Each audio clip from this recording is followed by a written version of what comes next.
Hello everyone, how are you all? Welcome back to AMR Education YouTube channel. So in this video we will discuss exercise 3.2, question number 2 to 7. So we will complete today. So अभी तक आपने मेरा channel को subscribe नहीं किया तो please subscribe कर लेना और लाइक एंड शेयर जरूर कर देना. So let's move to question number 2 बोलने से पहले मैं तुम्हें एक नोट बोलना चाहती हूँ, very important one. So please listen. सबको पता है कि linear equations in two variables का जनरल इक्वेशन क्या है. So a1x plus b1y plus c1 is equal to 0. This is one of the equation. So this is a linear equation in one variable, sorry two variables. Okay, so we need second equation. Pair चाहिए. So what is the lesson name actually? Pair of linear equations in two variables. So two variables, so x and y है, तो we need pair ना. तो that pair is a2x plus b2y plus c2 is equal to 0. So these are the general equation, right? General form or general equation. General equation. Very important one. Okay, so now अगर आपने a1 by a2, in the case a1 divided by a2 that is not equal to b1 divided by b2 हो तो ये तो intersecting lines है. What is this? Intersecting lines. Intersecting lines. So if a1 divided by a2 is equal to b1 divided by b2, c1 divided by c2, अगर इन तीनों equal हो तो इनको हम क्या कहते हैं? Coincident lines. Coincident lines. So the last one is a1 divided by a2 that is equal to b1 divided by b2 but this is not equal to c1 divided by c2. अगर ऐसा हुआ तो ये parallel lines होंगे. Parallel lines. अब आपको फिर भी कंफ्यूजन हुआ कि ma'am why we are seeing these all things. What is intersecting line? Intersecting lines तो पता है, एक लाइन जो दूसरी लाइन को कट करे तो यहाँ एक पॉइंट पे आके कट करता है तो उसको हम इंटरसेक्टिंग लाइंस बोलते हैं, right? one line and another line is cutting only at one point, that is called intersecting lines. So what is coincident lines? coincident lines का मतलब क्या है? एक ही लाइन में बहुत सारे पॉइंट्स आते हैं तो उसको हम कोइंसिडेंट लाइंस मानते हैं. तो what about parallel lines? Parallel lines तो ऐसे होते हैं like railway track type, right? Okay, understand. तो ये कैसा यूज होता है मैंने तुम्हें ज्योमेट्रिकल मेथड मतलब ग्राफिकल मेथड से भी बताऊंगी कि ये कैसा होगा. Okay, remember all points. So before going to start the question number 2, please note down this one, very important. Okay, look here, question number 2 what they given. On comparing the ratios मतलब क्या होता है? a1 by a2 मतलब divide होता है ना ये दोनों, इसको हम रेशियोज बोलते हैं. a1 by a2, b1 by b2, c1 by c2. Okay, that means whether the lines representing the following pairs of linear equations intersect at a point, are parallel or coincide. अभी मैंने बताई थी ना, क्या ये intersecting lines होते हैं या पैरेलल लाइंस होते हैं या कोइंसिडेंट लाइंस होते हैं. Okay, let's find the question number 1. 5x minus 4y plus 8 is equal to 0 and another line is 7x plus 6y minus 9 is equal to 0. यहाँ देखो जनरल इक्वेशन टाइप है ना ये a1x plus b1y plus c1 है, जैसे ही है ना, तो ये भी a2x plus b2y plus c2. Is it right? So वही लिखेंगे हम. Okay, so this is the general equation, that is a1x plus b1y plus c1 is equal to 0, a2x plus b2y plus c2 is equal to 0. Very important, आप बहुत अच्छे से याद रखना. सो हम क्या फाइंड आउट करना है? पहले a1 by a2 कमा b1 by b2 c1 by c2 find out करना है. ओके, अगर इन तीनों नंबर्स इक्वल आएंगे तो क्या होंगे? अगर ये तीनों इक्वल आएंगे तो कोइंसिडेंट लाइंस होंगे. ये दोनों नॉट इक्वल आएंगे तो इंटरसेक्टिंग लाइंस होंगे. मतलब ये एक ही इक्वल होगी और ये वाला नॉट इक्वल होंगे तो पैरेलल लाइंस हो जाएंगे. हमें तो पता ही है, ऑलरेडी मैंने नोट बोली हूँ. Okay, actually I forgot to write here c1 divided by c2. Okay, and now tell me, so here what is a1? So this is a1 b1 c1. This is a2 b2 and c2. Okay, अब बताओ कि A1 what is A1? 5 divided by here 5 divided by 7, right, comma B1 मतलब -4, सो B1 का मतलब क्या है? -4 divided by 6 and C1 is 8 divided by -9. सो अगर denominator में जो माइनस है ना, तो उसको न्यूमरेटर में हम लिख सकते हैं like this. Okay, you don't need to write in the denominator. Okay, so अब बताओ क्या ये सब इक्वल है, क्या ये नॉट इक्वल है? आपको कुछ समझ में आ रहा है क्या? बताओ स्टूडेंट्स. आई होप दैट कि ये सब इक्वल नहीं है, राइट, इक्वल नहीं है. तो अगर इक्वल नहीं है तो कौन से लाइन्स होते हैं? Of course intersecting lines.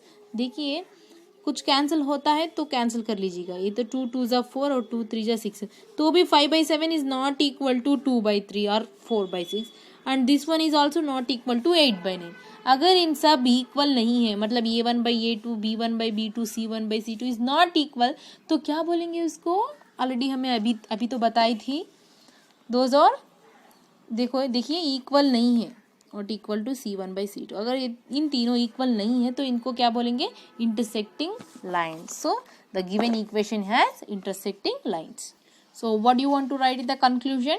Lines of these equations और इंटरसेक्टिंग लाइन्स. इंटरसेक्टिंग, क्यों इंटरसेक्टिंग लाइन्स होते हैं students? Because of these ratios are not equal to each other. A1/A2 is because लिखो because A1/A2 is not equal to B1/B2 is not equal to C1/C2. अगर ये दोनों equal नहीं है तो A1/A2 एंड B1/2 एटलीस्ट ये दोनों equal नहीं है तो भी ये इंटरसेक्टिंग लाइन्स ही होगा, याद रखना. Okay, now tell me in the question number 2 what they given here, students. Everyone knows that this is A1, A2, A1, B1, sorry, A1, B1, C1. This one is A2, B2, C2. So now tell me what is A1/A2? 9/18. Next 3/6, 12/24. Am I right everyone? क्या ये cancellation कुछ होता है क्या? देखेंगे. 9 1 is 9, 9 2 जा 18, 3 1 3, 3 2 जा 6, 12 1 जा 12, 12 2 जा 24. मतलब पूरा 1/2 1/2 1/2 आ रहा है ना? तो क्या होगा? 1/2 is equal to 1/2 is equal to 1/2. मतलब देयरफॉर कंक्लूजन आप लिख सकते हो. Therefore lines of these equations और कौन से होंगे? अगर पूरा इक्वल आया तो क्या बोली थी मैं नोट में students? Coincident lines. Lines of these equations और कोइंसिडेंट लाइन्स. Coincident lines. अगर पूरे नॉट इक्वल आया तो क्या बोलेंगे? Intersecting lines. पूरे इक्वल आए तो coincident lines. Understand everyone? Okay, now coming to question number 2. So here 2 is completed. Now we have remaining, that is 3. So I will do here itself, students. Now you tell me 6/2, comma -3/-1 and 10/9. Am I right? A1/A2, B1/B2, C1/C2. So 2 1s 2, 2 3s are 6. Here no cancellation. मतलब 3/1 is not equal to -3/-1 is not equal to 10/9. मतलब ये कौन से lines होते हैं? पूरे not equal है तो कौन से लाइन्स होंगे स्टूडेंट्स? पूरे कौन से लाइन्स होंगे? पूरा नॉट इक्वल होने तो intersecting lines. So these given two equations are intersecting lines. So you have to do your homework. Okay everyone. So now let's start question number 3. What they given here? On comparing the ratios A1/A2, B1/B2, C1/C2, find out whether the following pair of linear equations are consistent or inconsistent. अब फिर से आपको doubt आएगा है कि madam what is the consistent and inconsistent. So question number 3 solve करने के लिए हमें थोड़ा सा नोट लिखना चाहिए, तो प्लीज आप लिखिए. ओके, नाउ सो कंसिस्टेंट और इनकंसिस्टेंट किसे बोलते हैं? If two lines are intersect each other at a point, so that is consistent. मतलब मैंने पहले वाला नोट 1 बोली थी ना, A1/A2 is not equal to B1/B2 is not equal to C1/C2. So अगर ऐसा पूरे रेशियोस इक्वल नहीं होते तो हमें इंटरसेक्टिंग लाइन्स बोलते हैं. अगर इंटरसेक्टिंग लाइन इंटरसेक्ट हो गया तो उसको हम कंसिस्टेंट बोलेंगे. अब आओ इनकंसिस्टेंट के बारे में. इनकंसिस्टेंट क्या होता है? जो कोई इंटरसेक्टिंग लाइंस नहीं होते हैं, मतलब इंटरसेक्टिंग लाइंस के बाद और टू लाइंस है, कौन से कोइंसिडेंट एंड पैरेलल लाइंस। अगर ऐसा parallel lines and coincident lines आ गए ना तो उसको हम इनकंसिस्टेंट बताएंगे। तो क्वेश्चंस करेंगे तो तुम्हें अच्छे से समझ आ जाएगा। चलिए क्वेश्चन नंबर 1 स्टार्ट करेंगे। So now what we have to do, same process, we have to find ratios a1 by a2, b1 by b2, comma c1 by c2. Okay, so what is a1 here? 3 divided by a2 means 2. Okay, and comma b1 is 2, b2 is -3. देखिए denominator में जो minus आते तो हमें numerator में लिख सकते हैं, no need to write in the denominator. And c1 by c2, c1 मतलब 5 divided by 7, sorry c1 is +5, c1 is 5 and 7। इधर देखिए, बहुत ध्यान से देखिए, अगर हम c1 5 and 7 लिखेंगे ना तो रॉन्ग हो जाएगा। क्यों? क्योंकि यहाँ तो इक्वल टू 5 में है क्वेश्चन, मतलब हम ये वाला तो राइट साइड में है, तो इसे हम लेफ्ट साइड में लेकर जाना है। तो अगर ये लेफ्ट साइड में जाएगा तो क्या होगा? -5 होगा। Wait a minute, I will write clear explanation for you. So note solution now. 3x + 2y is equal to 5 है, सो राइट साइड में जो 5 है वो लेफ्ट साइड जाना है, तो क्या होगा? +5 will change us as -5 is equal to 0।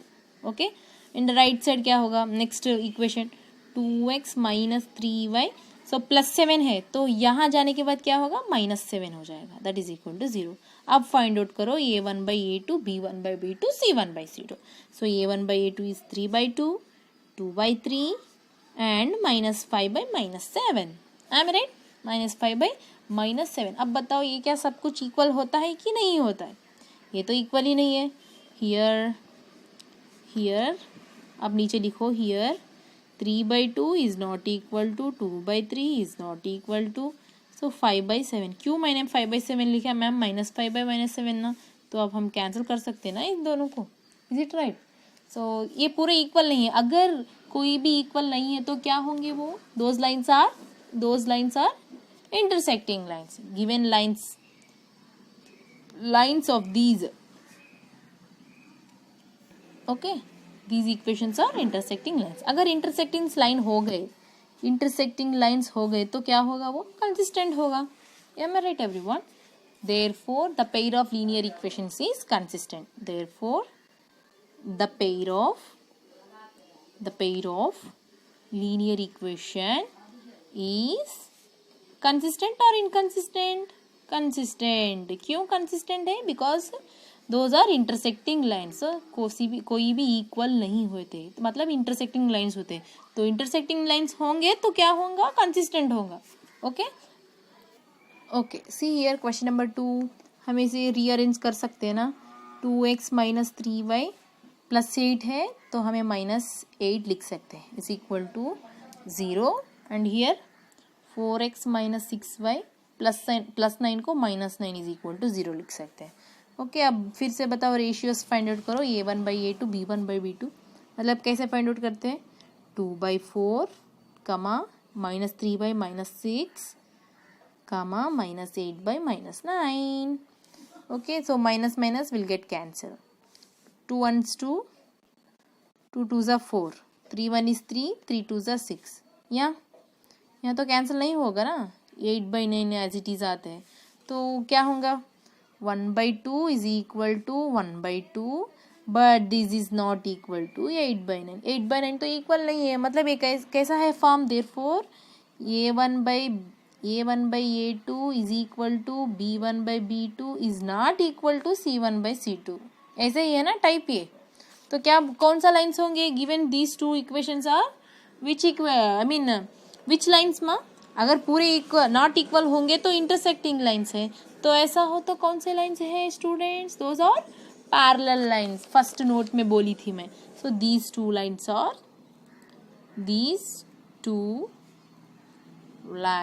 और which lines? Parallel lines. अगर पैरेलल लाइन्स आए तो कंसिस्टेंट होते हैं या इनकंसिस्टेंट होते हैं? Inconsistent. The pair of linear equations is inconsistent, so consistent कब होते हैं? जो इंटरसेक्टिंग लाइंस होते हैं। इनकंसिस्टेंट कब होते हैं? जब वो पैरेलल लाइंस कोइंसिडेंट लाइंस होते हैं। ओके, यहाँ ऑलरेडी मैंने क्वेश्चन में नोट में दी हूँ, सेकेंड नोट 2 में। ओके, 2 लाइंस इंटरसेक्ट होंगे तो कंसिस्टेंट होंगे, कोइंसिडेंट पैरेलल लाइंस होंगे तो इनकंसिस्टेंट होंगे। Remember that one. So here look here, question number 3 में रिमाइनिंग जो क्वेश्चंस है ना वो होमवर्क कर लीजिएगा। 2 क्वेश्चंस हो गए, 3 question, 4 and 5th question you can do homework. Okay, so now let's start question number. In the question number 4, what they given here, which of the following pairs of linear equations are consistent or inconsistent? Next, if consistent obtain the solutions graphically. क्या दिया है? जो कुछ भी pair of linear equations के questions थे ना, अगर ये कंसिस्टेंट होता तो हमें ग्राफिकली प्रूव करना होगा। अगर इनकंसिस्टेंट होता तो प्रूव करने की ज़रूरत नहीं। तो चलिए हम सेम एज इट इज़ पिछले क्वेश्चंस में करे थे ना, क्वेश्चन नंबर 3 में सेम ऐसे ही करना। अगर कंसिस्टेंट हो तो हमें ग्राफिकली प्रूव कर देंगे। ओके, कंसिस्टेंट का मतलब क्या हुआ स्टूडेंट्स? मतलब जो ये दोनों लाइन्स कोइंसिडेंट लाइन्स होनी चाहिए, कोइंसिडेंट लाइन्स होनी चाहिए। So let's prove. That means ratios of these two both are equal होनी चाहिए। मतलब A1/A2 that is equal to B1/B2 that is equal to C1/C2। अगर ऐसा होता तो ये कोइंसिडेंट लाइन्स होते, So coincidence lines, if these two equations are coincident lines, then we can say those are consistent. Okay, समझ में आया? तो चलिए इक्वल है कि नहीं पता लगाएंगे हम अभी। सो मान लो A1 B1 C1 A2 B2 and C2, that means A1/B1 that is equal to, A1/A2 is equal to 1/2. Next, B1/B2 that is equal to same 1/2. Am I right everyone? Next, C1/C2 is equal to how much? 5/10. मतलब 5 1 is 5, 5 2 are 10। मतलब सब उसमें भी 1/2 आए हैं। मतलब ये क्या होता है students? These ratios are equal, that is A1/A2 is equal to B1/B2 is equal to C1/C2. So therefore the given equations are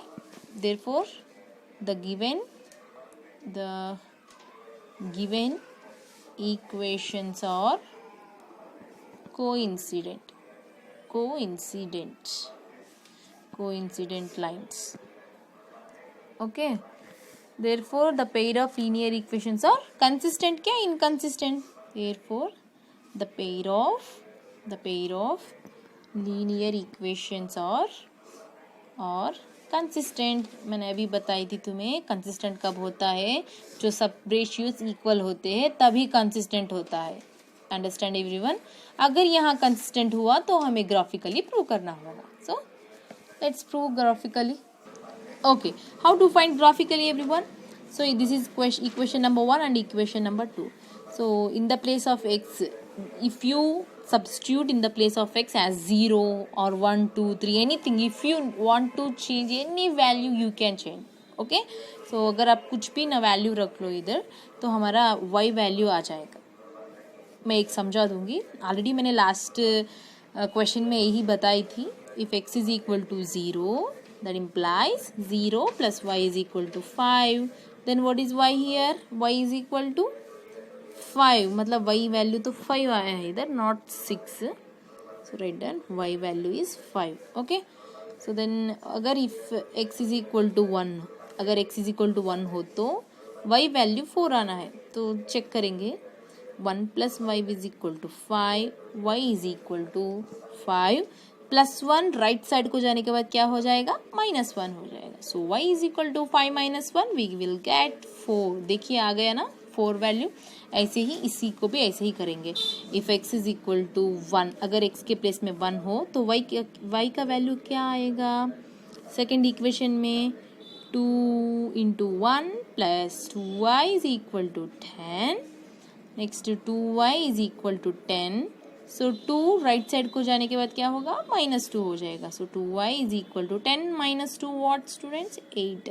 so you can cancel 2 1 is 2, 2 4 is 8. y is equal to 4. y is equal to 4 मतलब यहाँ क्या आया value 4. That means not 2. Please recorrect this one. So x is equal to 1 हो तो क्या हुआ students, y is equal to 4. So अगर if x is equal to 2, अगर 2 हुआ तो क्या होगा, 2 into 2 plus 2y is equal to 10, 4 plus 2y is equal to 10, 2y is equal to 10, 4 क्या हो जाएगा -4, 2y is equal to 6. am I right? So cancel 2 1 is 2, 2 3 is 6, y is equal to 3. That means x is equal to 2 हुआ तो y क्या होगा, 3 होगा. Okay, remember this one. Okay, now listen here carefully. तो x value 0 and y value 5. That means 0, 5. So 0, 5. 0 is x axis, ये वाला x axis 0. 5 कहाँ है, y axis में है, मतलब ये. So this is 0, 5. Next one 1, 4. So this is x axis में 1 यहाँ है और 4 कहाँ है, यहाँ है, मतलब यहाँ. Am I right? So this is 1, 4. And next ये वाला देखो 1, 4 सेम एज इट इज़, यहाँ यही पॉइंट है 1, 4 सेकेंड वाला भी. So next one is 2, 3. सो 2 कहाँ है, यहाँ है, 3 दिस वन, दैट मीन्स यहाँ. सो दिस इज 2, 3. मतलब इधर देखो स्टूडेंट्स, ये कैसा आया है, स्ट्राइट लाइन जैसा आया है. Am right? एक ही पॉइंट से, एक ही लाइन से ऐसे ही आ रहा है. Am right everyone? मतलब इंटरसेक्टिंग लाइन होता नहीं है. That means these points are coincident to each other. Am I right? Coincident होता है. अगर कोइंसिडेंट हुआ तो कंसिस्टेंट होगा. Am I right? तो यही बता रही थी ना मैं. मतलब a1/a2 is equal to b1/b2 is equal to c1/c2, ये पूरे इक्वल है. इधर देखिए यही पॉइंट्स पूरे इक्वल आ गए हैं सेम लाइन में, इसीलिए हम इनको कोइंसिडेंट लाइन बोलते हैं. जो पॉइंट्स एक ही लाइन में आए उसको हम कोइंसिडेंट लाइन बोलते हैं. अगर लाइन मतलब कोइंसिडेंट हो गया तो वो क्या हो जाएगा, कंसिस्टेंट हो जाएगा. Understand everyone? Please note down each and everything. Now coming to find out question number 1, question number 2 here. So what is a1/a2 here students? a1/a2 means यहाँ x के कोएफिशिएंट क्या है, 1 है, तो 1 डिवाइडेड बाई यहाँ 3. Okay, b1/b2 is equal to we have -1, so right down -1 by divided by here we have -3, so write down -3. Next c1/c2 is equal to, c1 means 8 divided by c2 means 16. So here you can cancel minus and we have cancellation, that is 8 1 is 8, 8 2 is 16. That means 1/2. इधर देखिए students, 1/3 is equal to 1/3. yes I am correct, but this one is not equal to 1/2. मतलब ये दोनों अलग है ना. This is quite different than this two. Therefore क्या हुआ students, a1/a2 is equal to b1/b2, but this one is not equal to c1/c2. c1/c2 तो ये क्या हो गया, इनकंसिस्टेंट हो गया. क्योंकि ये पूरे इक्वल होते तो कोइंसिडेंट होते थे तो वो कंसिस्टेंट होता था. मतलब यहाँ ये तो इक्वल नहीं हुआ है, तो क्या करेंगे हम, गिवन टू इक्वेशंस और लाइन्स और parallel lines. Okay, given two equations or parallel therefore the pair of linear equation का पेयर कैसा है स्टूडेंट्स, कंसिस्टेंट है, इनकंसिस्टेंट है? Of course it is a inconsistent. So consistent आना तो क्या करना है, ये पूरे इक्वल होना है. Are you understanding students? That means we need to get coincident lines, but यहाँ तो हमें parallel lines आए हैं तो ये inconsistent होगा. तो ग्राफिकली प्रूव कराने की ज़रूरत नहीं है. अगर आपको ग्राफिकली प्रूव करना है तो आप प्रूव कर लीजिएगा, डेफिनेटली ग्राफ में पैरेलल लाइन्स आएंगे. यू कैन चेक वन, बहुत मज़ा आएगा तुम्हें. So once again I need to see you, consistent कब होगा स्टूडेंट्स, बोथ रेशियोज और इक्वल तो होना है एंड नॉट इक्वल तो होना है, जब ही कंसिस्टेंट होगा. सो देखो ये क्वेश्चन नंबर 3 क्या होगा, a1/a2 is equal to 2/4, comma b1 by b2 is equal to minus 1 by 2.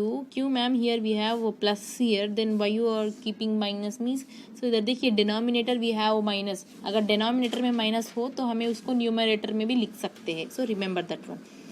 c1 by c2 is equal to minus 6 by minus 4, so you can cancel this minus minus. Okay students, so 2 1 is 2, 2 2 is 4, 2 3 is 6, 2 2 is 4. मतलब क्या है, 1/2 is equal to minus 1/2. क्या ये दोनों equal है? Not equal. And this equal to 3/2. क्या ये सब इक्वल है? नहीं इक्वल है. मतलब therefore the ratio of a1/a2 is not equal to b1/b2 is not equal to c1/c2. मतलब ये कौन से लाइन्स है? गिवन टू इक्वेशंस और क्या होते हैं? पैरेलल होते हैं या कोइंसिडेंट होते हैं या इंटरसेक्टिंग लाइंस होते हैं. इधर देखिए पैरेलल कब होते हैं? ये दोनों इक्वल होना है और दूसरा नॉट इक्वल होना है जब पैरेलल होते हैं. सब इक्वल होने से क्या होगा? कोइंसिडेंट होते हैं. और ये पूरे नॉट इक्वल होने से क्या होगा? इंटरसेक्टिंग लाइंस होते हैं. इक्वेशंस और इंटरसेक्टिंग. ओके, सो अगर इंटरसेक्टिंग पूरे नॉट इक्वल है तो ये कंसिस्टेंट होगा कि नहीं होगा? तो of course therefore the pair of linear equation is consistent. Therefore pair of linear equation is consistent. So अगर consistent हुआ तो हमें graphical prove करना है. Let's prove. Student, everyone knows that intersecting मतलब क्या होता है? One line is cuts to another line at same point, उसी को हम intersecting line बोलते हैं. अगर ग्राफ में ऐसा आया तो हमारा solutions करेक्ट है. चलिए प्रूव करेंगे. ओके, सो नाउ अगर x के प्लेस में 0 रखेंगे तो y क्या आएगा? 6 आएगा. आप चेक कर लो एक बार. So if you keep x is 1, then what is our y value? That is 4. So अब चाहिए x वैल्यू यहाँ 1 रखो तो y वैल्यू 0 आ जाएगा. And if you keep x value as 2, then y value is 2. So you have to do this one. So now tell me what is 0,6. Coordinate देखो 0,6 है. सो 0 यहाँ है और y एक्सिस में 6 कहाँ है? यहाँ है. मतलब this is 0,6. And next 1,4. Where is 1? This is 1 and y value तो यहाँ है. That means like this you have to draw. Okay, this is 1,4. So इन दोनों को एक लाइन ड्रॉ कर लीजिएगा ऐसे. Okay, so we draw one line. So now check second equation. Second equation में क्या क्या coordinates हैं? 1,0. So where is 1? This is 1. And where is 0 in y axis? ये वाला. मतलब you have to put here itself. कहाँ? ये वाला. So 1,0. Next 2,2. x axis में भी 2 है, y axis में भी 2 है. तो where is x axis into यहाँ है. So y axis में 2 यहाँ है. मतलब this one. So this point is 2,2. Okay, ये दोनों पॉइंट्स को ज्वाइन कर लीजिएगा. You have to join these 2 points. So इन दोनों पॉइंट्स को ज्वाइन कर दो. सो इंटरसेक्ट हुआ ना students? That means these 2 are intersecting lines. ये वही ना प्रूव किया था हमने, दीज 2 लाइन्स आर इंटरसेक्टिंग बोल के. So now let's do question number 4. This is your homework. Okay, thank you for watching up to now and please learn everyone. Okay, so don't forget to do your homework everyone. So don't forget to subscribe my channel क्योंकि हमारे updates तुम्हें daily to daily आ जाएंगे. Okay, thank you everyone. Allah Hafiz to all. Bye bye.